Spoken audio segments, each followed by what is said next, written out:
नमस्कार दोस्तों, स्वागत है आपका हमारे channel C TET by N K Gupta में। दोस्तों, एलपीए के संबंध में आपके बहुत सारे कमेंट्स आ रहे थे कि एलपीए दायर होना चाहिए। कुछ लोगों का मानना है कि नहीं होना चाहिए, कुछ लोगों का मानना है कि होना चाहिए। कुछ लोग ऐसे भी कह रहे हैं कि छोड़ दिया जाए। रंजीत सर जैसा कि पहले कहे हैं कि और भी बहुत सारी सीटें बैलेंस बची हुई है जिस पर नियोजन होना बाकी है। ये बहाली प्रक्रिया अगर पूरी होती है तो बाद में भी और बहाली की जाएगी। तो जैसा कि उनके कहे अनुसार भी कुछ लोग इस बात को मान रहे थे कि एलपीए को नहीं दायर करना चाहिए। लेकिन अगर देखा जाए पिछले रिकॉर्ड को, तो 2011 के बाद शिक्षक नियोजन में नियोजन प्रक्रिया हो नहीं सकी है, जिसके कारण जो बीच का गैप बन रहा है वो एक लंबा गैप है। लगभग 7 साल 8 साल का गैप बन रहा है। इसको नज़र रखते हुए, इसके मद्देनज़र अगर सोचे हम, तो पता चलता है कि नहीं, अगर इस बहाली में हम लोग शामिल नहीं होते हैं तो 7 साल के लिए 8 साल के लिए एटलीस्ट कम से कम 5 साल तो ज़रूर हम लोग ब्रेक हो जाएंगे। और कहीं ना कहीं जो एज का क्राइटेरिया है उसमें कुछ अभ्यर्थी एक्सपायर भी हो जाएंगे। ये सारी चीज़ों को ध्यान में रखते हुए मैंने नीरज सर से जो सवाल पूछा, वो हमारे 3 मुख्य सवाल थे। पहला सवाल था, सर अब जब सिंगल केस डिसमिस हो गया सीटेट दिसंबर का, तो आगे की रणनीति जो है एलपीए के संबंध में, वो क्या आप रणनीति तैयार कर रहे हैं, क्या आप सोच रहे हैं आगे के लिए? इस पे मैंने उनसे सवाल किया।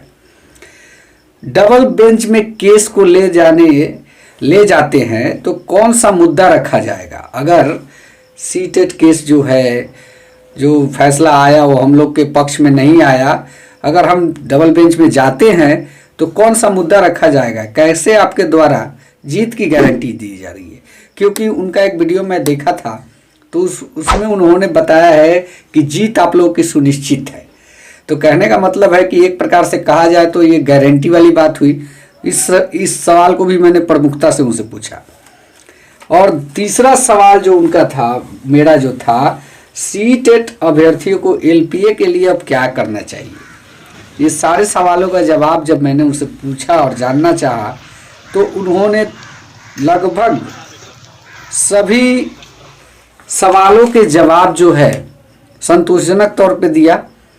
क्योंकि जब पहले सवाल की अगर तरफ देखे तो डिसमिस हुआ और आगे की रणनीति क्या कर रहे हैं, तो उनमें सीधे तौर पे उन्होंने कहा कि अब एलपीए दायर किया जाएगा, डबल बेंच में जाया जाएगा।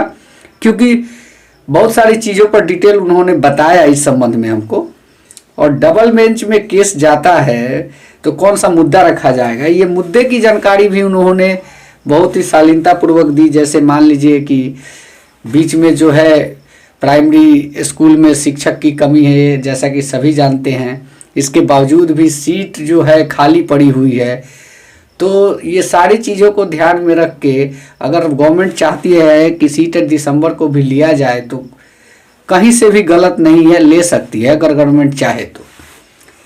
और तीसरी चीज़ जो है अभ्यर्थियों के लिए क्या करना होगा एलपीए दायर करने के संबंध में, तो वो जो चीज़ बताए वो कुछ आधार कार्ड और जो आपका डॉक्यूमेंट्स है जिसका जीरोक्स वो करके प्रिंट करके फ़ोटो खींच के उनके व्हाट्सएप पे डालने की बात कही है। ये सारी चीज़ों का डिटेल अगर आप जानना चाहते हैं तो हमारे पहले चैनल, जो जैसा कि आप लोग जानते हैं कि हमारा फर्स्ट चैनल जो है सीटेट अधिगम है, उस पर आप लोग पूरी वीडियो देख सकते हैं।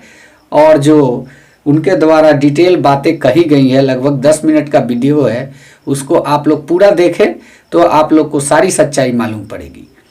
तो दोस्तों, मैं यही बताने के लिए, क्योंकि चैनल पे अपडेट भी देना ज़रूरी होता है, तो इसलिए मैंने इस चैनल पे अपडेट देने के लिए ये वीडियो बनाया। और आशा करता हूँ कि ये वीडियो अच्छा लगा होगा और इस चैनल को भी आप लोग सब्सक्राइब कर ले। क्योंकि कुछ ऐसी टॉपिक होती है कि कभी कभी दिन भर में 3-4 अपडेट आती है, उस समय ये चैनल पे कुछ नई अपडेट आपको मिलेगी। इसलिए इस चैनल को सब्सक्राइब करके रखें। और उस चैनल पे मेरे फर्स्ट चैनल पे आप जाके नीरज जी के द्वारा बात की गई जितने भी वीडियो क्लिप है आज का एलपीए के संबंध में, वो आप देख सकते हैं। तो चलिए दोस्तों, उस चैनल की ओर मुखातिब होते हैं। धन्यवाद।